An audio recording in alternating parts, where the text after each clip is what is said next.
We begin the Gemara today 5 lines up from the bottom of the Yomud on Daf Yutes Amud Beis. The Gemara continues here, bringing from what it said in the Mishnah before, that when you find a receipt that was written for someone, so you can't give it back to the person that it was written for, because maybe the one that wrote the receipt changed his mind and he never used it actually, you never got paid, so he never gave him the receipt. Okay, so the Gemara over here brings this receipt that a husband writes for his wife regarding a ksubah, that she already got the payment of the ksubah.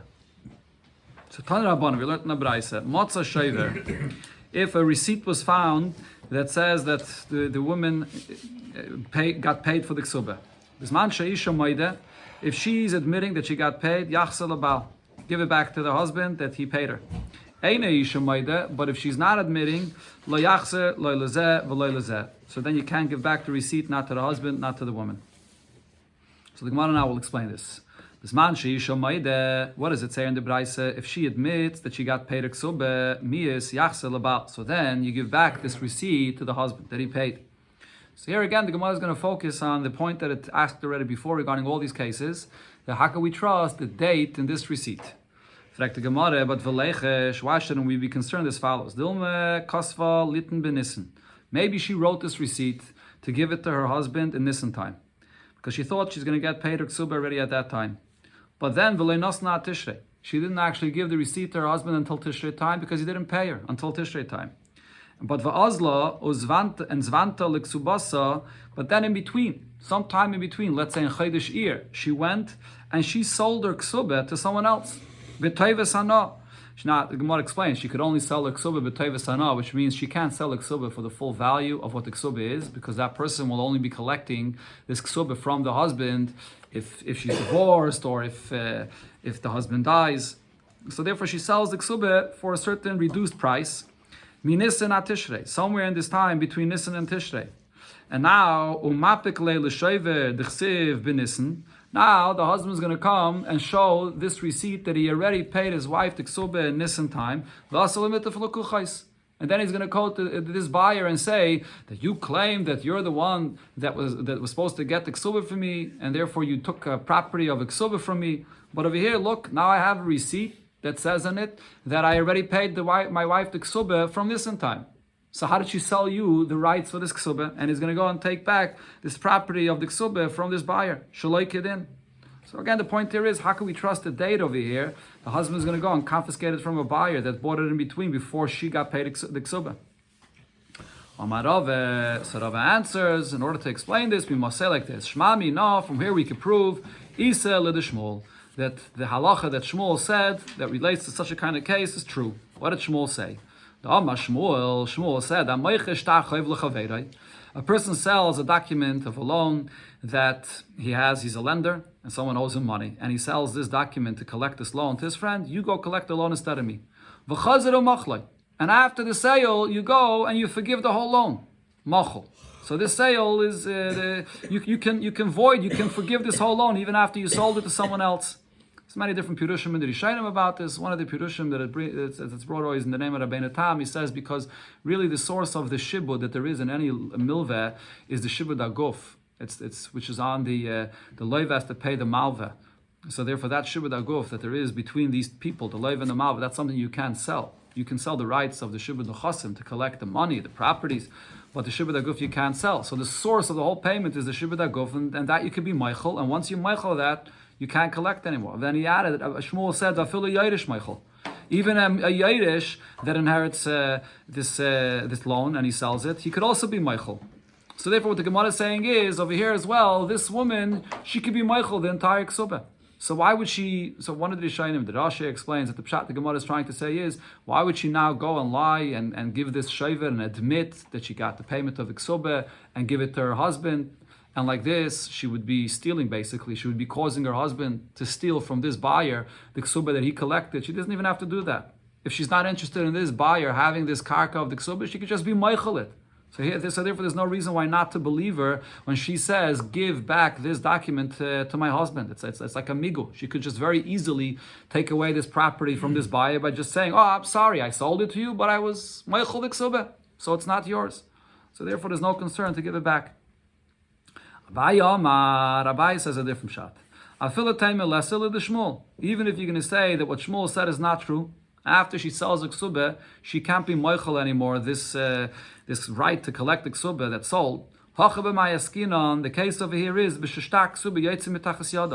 she's showing us, she's not only saying, oh, this receipt, give it back to my husband. She's showing us that she still has the ksubah in her hands. She never sold this ksubah to someone else. So there's no concern that maybe there's really a buyer that bought the ksubah from her before the date of this shaver.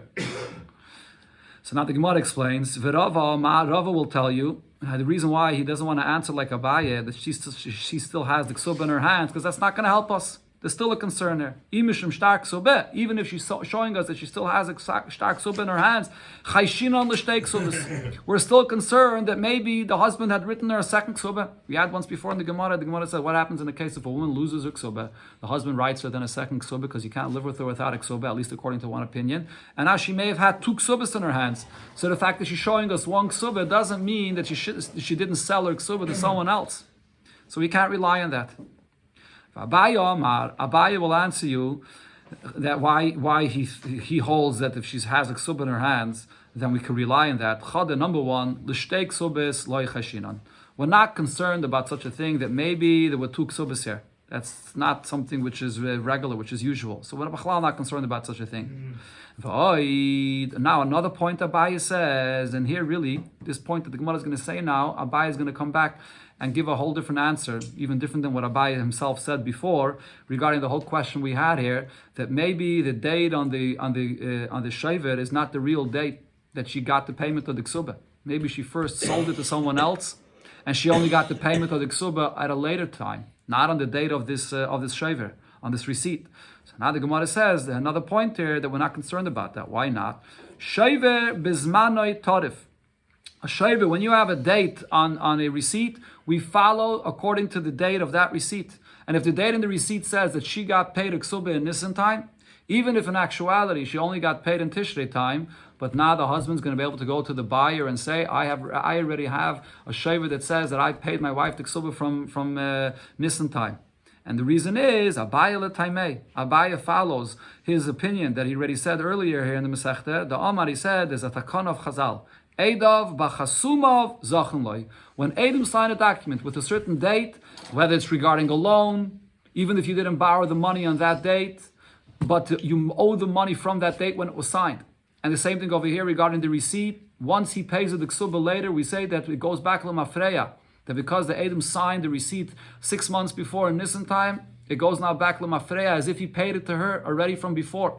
So therefore over here, if the Baal comes to the Lekeach and says, look, I have a receipt that says that I paid my wife the ksubah from before, we follow that date that there is in the receipt. That was the takon of Chazal, that once Adam sign it, we go according to the date that there is in the actual, in this case, the receipt itself. So therefore, according to what the Gemara is saying now, you don't even have to say the point that Abaye said before, that she has a stark ksubah in her hand that proves that that husband didn't sell it. Even if he did sell it, it doesn't matter. We go back to the date that there is in the receipt that was before that sale. Here this Mishnah is also going to discuss different documents that were found, but here this Mishnah is different than all the other Mishnahs before, where it basically said all these documents that are found, we can't return it to its owner because we're concerned that maybe it wasn't used or maybe it was paid up already. Here the Mishnah is going to list you a bunch of different cases where we are not concerned and we could return it. You find a document where the Bezdin writes a property that Bezdin evaluated that a loiva has to pay to the malva. And they already gave a certain price. Now the malva has that document in his hands with this price that he can collect it for the value of the loan that's owed him. Or v'igrais mazan, or you found a document that's written for mazan, which is that a husband took upon himself to feed his wife's children, even if it's not his children, after he passes away, they're going to be fed from him. That's a certain thing that the husband accepted upon himself. Or shtari chalitza, a star that a woman is given from the Bezdin, that the chalitza was done and therefore she can go and get married. Or umiyunin, a star of a miyun. A miyun is a katana that gets married, which is only a kedushim d'Rabbanan. And she has a document from the Bezdin that says that she refused this marriage and therefore the marriage is off and now she can go get married. Or a shtare birurin, or a star birur, which is also a star that a Bezdin writes. The Gemara is going to bring two opinions of what exactly the star birurin is. Now the point about all these cases is, Here, there's no concern about anything that maybe was a payment or there's something that went wrong over here. These are all shtaris that the Bezdin writes or that a husband obligates himself. And this is something which is already, it's just basically a proof of a fact that's already done. So there's nothing to be concerned about returning all of these shtaris to the owner. And then the Mishnah finishes off, Chol Maisa Bezdin, or any shtar which is an act of Bezdin, which was discussed already before in the Gemara at length. One of the pshatim the Gemara said before was that this is referring to a shtar chaltasa. This is a shtar that a person that collects a property from someone. He has a shtar from the Bezdin that says that property of the loive is chalot, belongs to you. So this is also a shtar that the Gemara explained before, that we're not concerned that it could be used again to get paid a second time. Hareza yachzer. So in all these cases, you can give it back to the owner. Matzah b'chafisa, you find a shtar in a chafisa, which is some kind of a container. The Gemara will explain exactly. Or in another kind of container. So these are kind of places where you find it, where you can give a siman, that where it was found, that it belongs to you. Tachrich, or another case, tachrich shel shtaris, you find shtaris that are rolled up in one another. Or yagudah shel shtaris, or a bundle of shtaris. Hareza yachzer. These are shtaris you can give back, because this is something that where the person, the owner of it, can give you a siman of how they were rolled up or bundled up together. The kama agudah shel shtaris. What is a bundle of shtaris? Shloisha kshurin zebezeh. It's 3 shtaris that are tied together. Rab Shimon Gamliel says about this case here, finding 3 shtaris together. Echad halayve mishloisha. If the shtaris that you found it's one person that borrowed from 3 different people, and now you find the shtar and you don't know if you should give it back to the loive or to the malve, and all 3 are found together. Yachsel loive. You give it back to the loive. Why are all 3 shtaris together? If it's 3 different lenders, if it would have belonged to the lenders, they wouldn't have been together. They would have been separate for each one of them separately. The fact that you find it all together means that this borrower paid up already, and therefore he has from all these 3 lenders the shtaris together. On the other hand, though, if it's shloisha haloivin min echad, if you have 3 different borrowers that borrowed from one person and you find the shtaris together, so then yachsel malva. So you know that it belongs to this one lender that has these 3 shtaris together, and it was not paid up yet. A person finds a document amongst his documents, and he doesn't know what the nature of this document is. So Rashi explains, we're talking about a person that has a document that he's keeping as a pekatan for his friend, but he doesn't know, is he keeping it for the loive because it was paid up already? Is he keeping it for the malve because it was not paid up? Or maybe half of it was paid up? He doesn't know exactly what the nature of this document is. So you have to leave it until the Eliyahu Hanavi will come and tell us what the story is. Now, another case here, this is regarding the malve. If the malve has amongst his shtaris simpainis in the lashon of the Mishnah is a receipt. So he finds amongst his documents receipts. Now, if this is a receipt, where would a receipt usually be? It should be in the hands of the loive. After the loive pays, he receives a receipt from the lender. But if here the lender finds these receipts amongst his documents, he should follow what it says in the receipt, which means we accept that what it says in the receipt is probably true, that the loan was paid up already. What is it doing still in the hands of the malve? The loive trusted the malve. The malve didn't get a chance to give the receipt yet to the loive, but probably what it says in the receipt is true, and therefore you should give it back to the loive. Dr. Gemara, my shtari birurin. Said in the Mishnah, one of the cases you have to give back is shtari birurin. What is this? So hacha, here in Bavel, Tirgamu, they explain shtari birurin, shtari tanasa. That this is a shtar where the Bezdin, when there's a dentator taking place, and there's all kinds of tainus of the tayin and nitten in the Bezdin, so the Bezdin writes all the details of the tainus into this shtar. That's the shtari birurin. Rabbi Yirmiyah says, no, it's a different shtar of shtari birurin. What this refers to is in a dentator, the Gemara in Sanhedrin says that each person in the dentator chooses a certain dayan to be his dayan that he chooses, and then they both, the 2 dayanim together, choose a third. So this is the shtar where they make an agreement that these are the dayanim that we're choosing together. And then the Mishnah said, "V'chol ma'isa bezdin harei yachzer." A ma'isa bezdin, a shtar that is an act of bezdin. So this is something that's found and it has the names in it. You return it to the person that the bezdin wrote it for him. So here the Gemara brings the story. We had this Gemara basically before already. It's a repetition of what we had in a few blot ago. How gitte? There was a case of a get that was found in the bezdin of Rav Huna. The Aviksiv and in the get it was written very clearly where it comes from. B'Shviri Masa, from the city Shviri, the Rochis Nara. That's by the river of Rochis. So what do you do with this get? Do you give it back to the people that their names are in the get that come from that city? Amar Rav Huna, so Rav Huna says, no, we can't give it back. Why not? Chayshinan, what we have to be concerned for is Lishnei Shviri. Maybe there are two different cities with the same name Shviri. So Rashi explains, that means even though when you look into the get has names of the people here, of that city. And the city Shviri that we know only has one person with that name. Him and his wife only have that name. There is no one else with this kind of name in that city. But nevertheless, Rav Huna says, you never know. Maybe there's another city with the same name Shviri that has people with this name. That was Rav Huna's chumrah, very big chumrah. Amalei Rav Chisda l'Rabbe, so Rav Chisda says to Rabbe, Pokayin, go out and analyze this matter. The Loorta, because tomorrow, Boyle Rav Huna Minoch, Rav Huna is going to ask you what you think about this halacha. So Nafak, Rabbe went out and Dok Vashkach, and he was Medayik, and he found that our Mishnah can tell us what the halacha is in this case. That our Mishnah says, Call Maisa Bezdin, when you have a star that's an act of Bezdin, that Bezdin wrote in it the names of the people, Hareza Yachzer.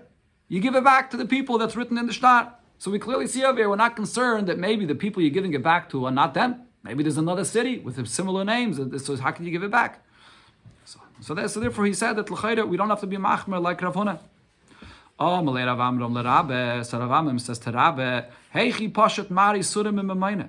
How are you resolving this shiloh that we have here regarding this get, which is a case of Isser? It's a case of Eishes Ish, and you have to know if she's divorced or not, from our Mishnah that's speaking about money matters. When it comes to Eishes Ish, you have to be much more machmer than money matters.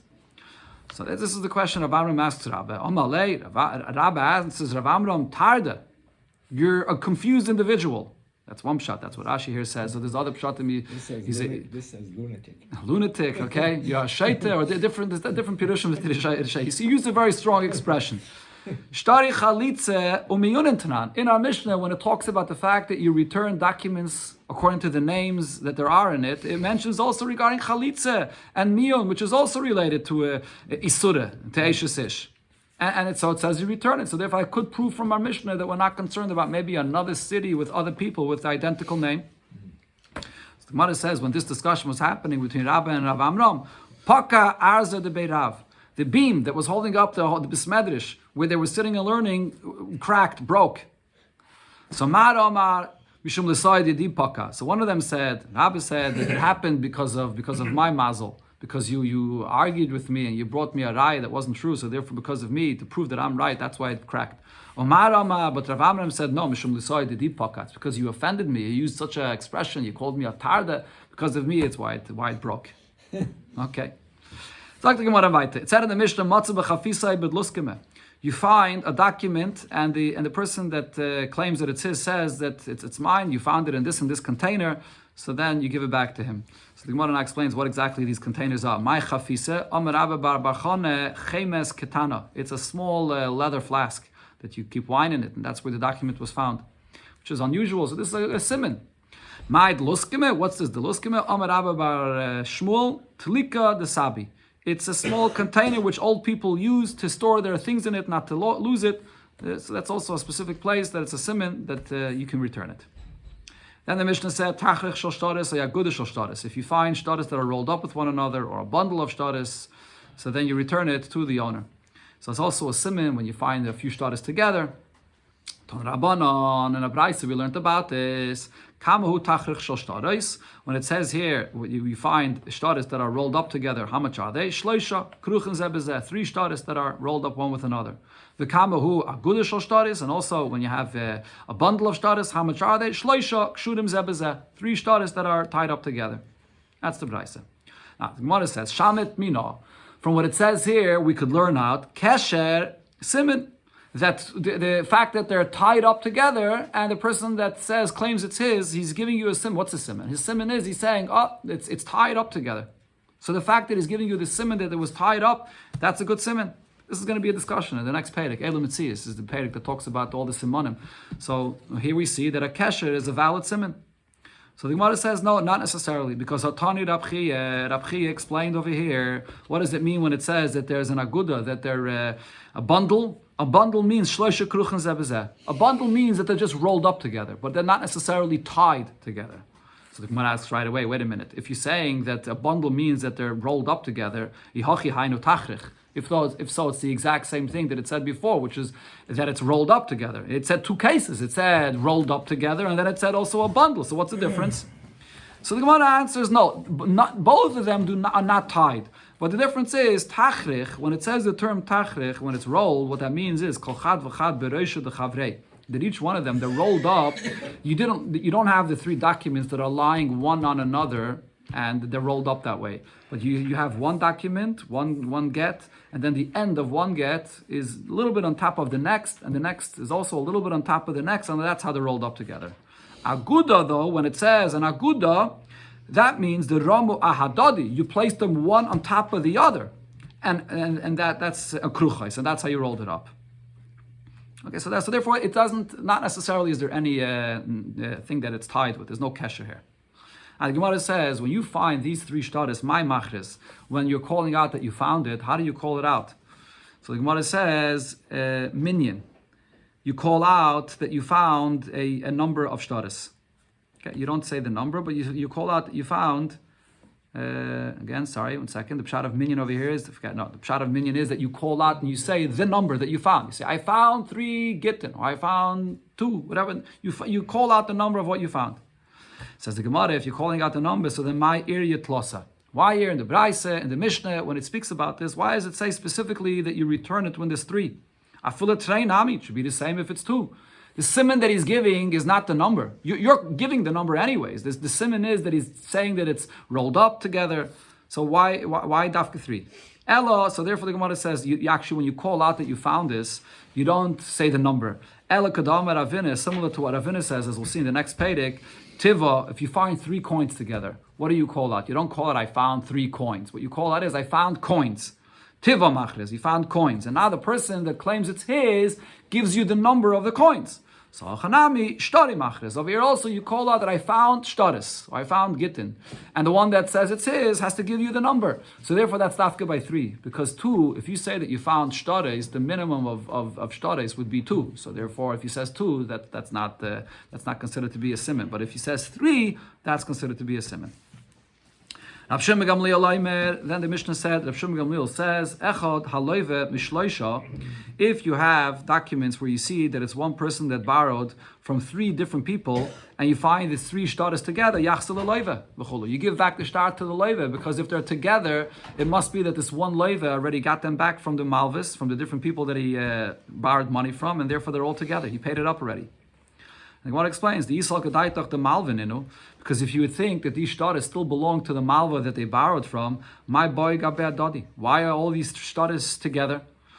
They're all together because he received them already back. He got paid already, so therefore they're all together. But the Gemara asks on this, no, not necessarily. Maybe we should still be concerned. Dilme likiyuminu ozli. The Mekaimi, sorry, that's already the answer again. Sorry. Gemara asks, Dilme likiyumi ozli. Maybe what happened over here is these 3 lenders had these shtaris, and they were going together to the Bezdin to verify, to certify these documents. And what happened was, on the way to the Bezdin, one of the Malvas said, "Oh, we're all heading in the same direction to verify this document. Give it to me. I'll take it to the Bezdin together." So maybe the only reason it's found together is because he was carrying it for all of them together. How do you know the loiva got paid already, and therefore he got these shtaris back? And it says the Gemara the Mekaimi. So we must say we're talking over here about documents that were already Mekoyim from before. Fragt the Gemara, but Dilme miyade the safra nafal. Maybe these shtaris fell out from the hands of the Sefer when he was Mekayim the documents and he was writing. You write on the document that it's verified, that it's certified. Maybe it fell out from the hands of the Sefer that had it all together in his possession. It didn't fall out from the hands of the Leveh. And it says the Gemara, no, we can't assume that happened because lemashi inish kiyume biyade the safra. A person doesn't leave a certified document in the hand of the sefer. As soon as he finishes writing the certification, you take it back from him immediately. There's no reason to assume that it fell out of the hands of the sefer, that the sefer kept it, and then he lost it. The next case of the Mishnah, Rav Shimon Gamliel said, Shloisha shalavu miyechad. If you have shtaris, 3 shtaris that were found together, and it's 3 people that borrowed from one person, if they're found together, so you give it back to the malva, because it's probably the malva that has all 3 together, because these loans were not paid up yet. And the Gemara explains, because if these are shtaris that belong to the loiv because they paid up, so then my boy gabi adodi, what are they doing together? So the Gemara asks on this, no, but there's still a possibility to explain otherwise what they're doing together. Dilme lemichtavinu azli. Maybe they were on the way to the Bezdin to write these shtaris when the loan was going to happen. And then the money wasn't borrowed yet. Maybe there were 3 people that were on their way to write these shtaris, and one Levi says to the other 2 people that want to borrow money from the same person that we're going to take care of this. We're going to go to Bezdin. That is, one person is going to go to Bezdin and write that one shtar for all 3 of them, and therefore you don't have to be concerned that. Again, so therefore you should be concerned that maybe the shtar fell from the Levi's hand and not from the Malva's hands. So the Gemara answers, the chsivi betlas yadi sofri. You see over here that it has the handwriting of 3 different seifrim. You can't say that it was one Levi that was doing a favor for his friends to write, to get these shtaris written for all of them. It's written by 3 different scribes. No, there's a seifr that writes it, but you see here that it has the handwriting of 3 different seifrim. So what is it doing all together? It must be because it's still in the Malva's possession because they weren't paid up. Similar to what I asked before, but maybe the Leiva, there were 3 different Leivas over here, but maybe they were on the way to go to the Bezdin to verify them, and one Leiva took the documents of all 3 of them to verify them. Answers the Gemara, that we're not concerned about, because Malva Mekayim Shtare. Usually what happens? Who's the one that needs to certify a document? The Malva, the lender. He wants to be able to collect his loan, and he wants to prove that the money was borrowed, so he has to certify it. The Leiva, the borrower, is not usually the one that goes to certify this document, so there's no reason to think that maybe it's together because they went to be Mekayim the Shtar. The last case that it said in the Mishnah, so what are simpainis? In the Lashon of the Mishnah, simpainis are receipts. If the Malva has these receipts in his possession, even though usually the receipt is by the Leiva that paid up, but even though it's still by the Malva, we assume that it was already paid up, and therefore, if it's now found in the Malva's possession, he should give it to the Leiva.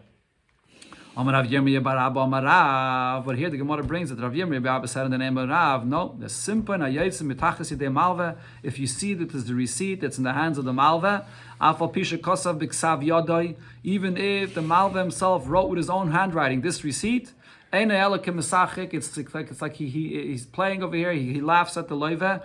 Puzzle. This is puzzle. It's a receipt that was written, but it wasn't yet given. It's not yet a kosher receipt because the Leiva never received it. If it's in the possession of the Malva, we say that he never paid up. The Leiva never paid, so it's puzzle. Now this is what Rav said. If it's even written with the handwriting of the Leiva himself.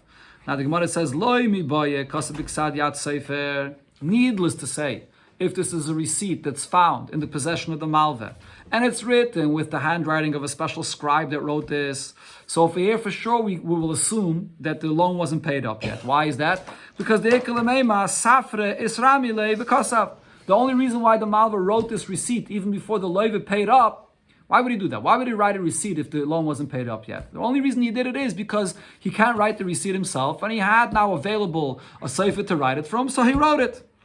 So in such a case, for sure we're going to assume that it wasn't paid up yet if it's still in the possession of the Malva. Even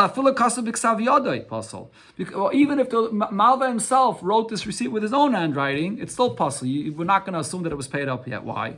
Because I'll say, Savar, the Malva was thinking to himself, what will happen if the Leiva comes to pay me right before Shabbos? And then he's not going to want to pay me unless I have a receipt available for him. The Kaparali, and he's coming to pay me. If I'm not going to have a receipt available to give him, he's not going to give me the money. So let me write a receipt. Let me have it prepared. So that is. So as soon as he will give me the money, I'll give him back the receipt. So B'kitzur, you see here, Rav said, when you find a receipt in the possession of the Malva, amongst the documents of the Malva, you don't give it back to the Leiva. It's possible. You say that the money wasn't paid up yet. So the Gemara is going to ask from our Mishnah, the Gemara is going to ask from a bunch of different cases where we see that a receipt in the possession of the Malva, we do assume that it got paid up. So first of all, our Mishnah, Tanan, what did it say in our Mishnah? Im yesh imam simpainis, if the Malva amongst his documents has receipts, follow what it says in the receipt, that it was paid up, even if it's still in the possession of the Malva. So the Gemara answers, the Pshat in our Mishnah is in a specific case. Rav Safra explained this. Shenimtza ben shtaris kruin. The receipts in the possession of the Malva were found amongst torn shtaris. So Hanami, so he gave that answer regarding another question. We'll see soon over here all the questions the Gemara asks. So Hanami shematza ben shtaris kruin. If you find this receipt amongst the torn documents, why did the Malva put it amongst the torn documents? Because this is something that was already paid up. So therefore he doesn't need it. The Malva himself has no need of it. He's not going to use it anymore to give to the Leiva. It was already paid up. So therefore he put it amongst the torn documents. That's the case where the Mishnah says that you return it. Gemara is going to give a similar answer here to other questions. Let's see. Toshema. So we learned in another brayse. Nimtza le'echad ben shtareisov shtarish al Yosef ben Shimon parua. So what happens if a person finds amongst his documents that the shtar, he finds a receipt that says that the shtar of Yosef ben Shimon was paid up. Now the thing is, what this Mishnah is talking about is a case where you have in a city two people that have the same name, Yosef ben Shimon, and they both borrowed money from this person. And you find one receipt that says that Yosef ben Shimon paid up. So now, because one of them, you have a shtar that says that one of them paid up, so shtar is shnei perun. So we're going to have to now assume that both of them are paid up, which means that this lender, if he's going to want to try to collect from either one of these people that own the money, Yosef ben Shimon, each one of them can claim, I am the Yosef ben Shimon that paid you. That's the receipt. It's my receipt. And here we apply the rule, so you won't be able to collect this loan. But the point is, what do you see over here? This is a receipt that's found in the possession of the Malva. And it's not found by one of these two individuals. If it's found by one of them, so then we know whose it is. It's found by the Malva, and still we say that we accept the Shover in the possession of the Malva, that it's kosher, that it was paid up. So here the Gemara answers, Kedam Rav Safra, as Rav Safra explained, Shenimtza bein shtaris kruin. This document was found amongst his torn documents. So Chanami Shenimtza bein shtaris kruin, it was found amongst his torn documents, so therefore you could, it's a good receipt, but in this case, it's going to be a receipt that will now not allow you to collect from either one of them, even though it's only a receipt for one of them. Rashi here adds just another point to explain this story. The Gemara in Bava Basra asks that if we're talking about a case that there are two Yosef ben Shimons, even without the receipt, how could you ever collect the loan from either one of them? If there are two different Yosef ben Shimons, each one of them, Gemara over there asks, 1 second, each one of them can come and claim that it's not me that borrowed the money. Okay, the Gemara over there explains that it's talking about in a case where in the shtar itself, in other words, when the Malva comes and takes out a shtar, he says, look, I have a shtar that you still owe me money. So he'll say, the problem begins not just with the receipt, the problem begins with the shtar itself. The shtar has a name, Yosef ben Shimon. How do we know that it's this Yosef ben Shimon? It could be the other Yosef ben Shimon. So Rashi says, the Gemara Bava Basra says that in the shtar, it's written Yosef ben Shimon ben Yaakov, let's say. And in the other shtar, it says Yosef ben Shimon ben Avram. So we know clearly which shtar belongs to who. But when it came to the receipt, it just says Yosef ben Shimon. So over here, once you have that receipt, you can't collect from any one of them. Tashema, the Gemara asks from another case, from another brayse. The halach is, when you hear it, this is a case of Yusaimim that are collecting from Yusaimim. So both the Leiva and the Malva passed away, and they want to collect the loan. So before they collect the loan, they're going to have to swear the following things that they should be able to collect. We swear, the Yusaimim say, we swear that our father never told us about a payment of this loan. That our father didn't tell us anything about this loan that we're hiding from you. And second, and here, this is the point that's relevant. Our father, we did not find amongst any of the documents of our father any receipt that you paid him already. So what do we see over here? You have to swear that you didn't find a receipt amongst the father's documents that it was paid up. Meaning if there was a receipt between the father's documents, so then we consider it to be paid up, even though that receipt is still in the possession of the father, which is the lender, not in the borrower's possession. But Rav Safra, the Gemara answers again, what that means is, Shenimtze ben shtaris kruin. Here's where Rav Safra gave his answer, that if it was between the torn shtaris, then we say that it was probably paid up already. Tashema, the Gemara brings from another brayse, Simpen sheyesh olav edim. If you have a shover, a receipt, that has in it edim that are signed in it, yiskayim b'chaismav. You have to verify the signatures, and once you verify the signatures, then you could accept it as a good shaver, and this is speaking about a shaver which is in the possession of the Malva. So you see again that you can rely on the shaver even if it's still in the possession of the Malva. So the Gemara answers, Eime yiskayim meichaismav. What the Braisa here means to say is that you get the Eidim that signed the star, they should come and verify what happened here. The Shailina Luhu Lisadi, we ask these Eidim that signed this receipt, I Parua, I Loi Parua. We ask them, did they see that it was paid up or not? That's what it means over here. So it's not just, you can't just verify it and just by being in the possession of the malva, we accept it as paid up. You have to ask the ones that signed it if it was paid up or not. Okay, let's just finish here to the end of the Perek. So what it brings here from another Braisa, Toshema, the Braisa says, Simpin sheyesh alav eidim, a receipt which is in the possession of the malva, and there's eidim on it, kosher. It's kosher that it was paid up. So we see here again that it's in the possession of the malva, it's still kosher. So what answer is my eidim. When it says here that there's eidim, it means eidei kiyum. What that means is that there's a certification of the bezdin on this receipt. Bezdin would not certify this receipt unless they would know what's written in this receipt is true, that it was paid up already. So the Gemara explains and says, Hachanami mistavere, it's logical to say that that's what this Braisa means. Midiktani sefer, because then in the end of that Braisa it says, V'she'ein alav eidim pasol. If there's no witnesses here on this receipt, then it's possible. What does this mean? What does it mean if there's no edim on this receipt? If you would say that it means that if there's no witnesses signed in this receipt at all, that it would be possible. The possible. Is there any need to say that if there's no witnesses on this receipt, it's possible? Of course it's possible. What it's saying is that there are edim on it, but it doesn't have a kiyum from the bezdin. It doesn't have a certification of the bezdin, and then it's possible. Gufa, the Gemara brings back a case that we said before. Simpin sheyesh olav edim. If you have a receipt and it has edim that is on this document, yiskayim b'chaismov. So you have to verify it by the signatures, which, as the Gemara explained before, could mean that you have to ask the ones that sign it, did you see actually if it was paid up or not?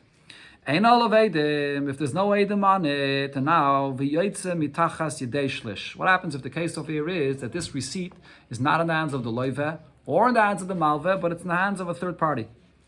Or this is a receipt that was not written on a separate document. This is a receipt that was written on the actual document of the loan itself. After the document of the loan, on the bottom, it was written a receipt that this loan of this document was paid up already. And thus, in such a case, kosher. In both of these cases, it's going to be kosher. And the Gemara explains why. If you find the receipt in the hands of a third individual, why do we assume that this was paid up already? Because over here, why is it in the hands of a third individual? Because even if this receipt came from the malva's possession and not from the loive, but the malva trusted this shlish to keep this star in his hands, this receipt in his hands. Why is he trusting him? This shlish, this third individual, could now just give it to the malva, or to the loive that is, and could claim that it was paid up already. So if the malva is comfortable giving it to a third individual, that means because it was probably paid up already. And also, if the receipt is not written on a separate document, the receipt is written on the actual document of the loan itself. On the bottom, it writes that it was paid up. So over here, we could for sure rely that it was paid up. The ilav, the piriyah, because if not for the fact that it was paid up, they have a mara le'lishtori. He wouldn't have destroyed his entire shtar. You're writing on the actual shtar itself. If you didn't collect your loan yet, and on that shtar itself, you're writing the receipt that it was paid up. If it was written on that shtar itself, it must be that it was paid up already. Hadron, aloch, shnayim, meichsen. Shall return to you. This is the first Perek of Masechta Bava Metzia, Perek Shnayim, meichsen.